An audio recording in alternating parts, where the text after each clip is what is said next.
Bonjour, aujourd'hui Gabriel Attal a fait honneur à ma circonscription en choisissant un collège du 19e arrondissement pour annoncer son fameux choc des savoirs.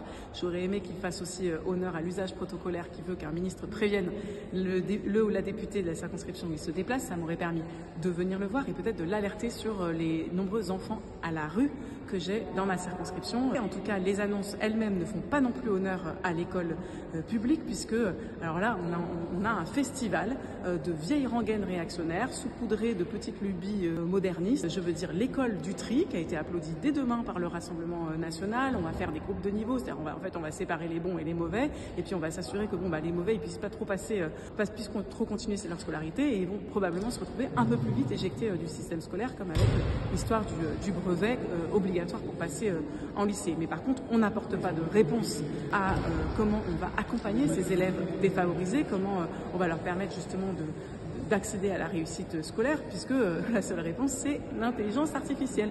C'est vrai que c'est pratique, l'intelligence artificielle, quand vous avez décidé pendant toute une mandature de supprimer 10 000 postes de professeurs, quand dans le budget imposé par 49.3, il y a quelques semaines, il y a de nouveau 2700 suppressions de profs. Alors évidemment, si vous ajoutez pas de professeurs, il ne faut pas s'étonner que le niveau continue de baisser. La première cause de la baisse du niveau en France, qui est mentionnée partout, c'est évidemment la perte d'heures de classe, parce que faute de professeurs devant les classes, parce que pas assez de postes, parce que postes mal pourvus, peu pourvus, parce que le métier n'est plus attractif. C'est aussi des classes trop chargées qui empêchent d'accompagner au plus près les élèves qui ont des difficultés.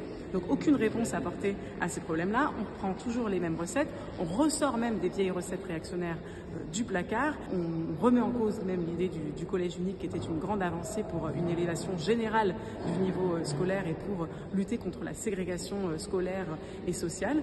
Et puis évidemment, on y ajoute un peu d'intelligence artificielle parce que ça fait bien. C'est pas grave si les mêmes études du PISA montrent aussi que les tablettes ont un fort facteur de déconcentration sur les élèves et que du coup le numérique n'a pas forcément du bon par rapport à l'humain dans l'école. Alors nous, on continuera à se battre pour une école avec de l'humain dedans. Vous pouvez compter sur nous là-dessus.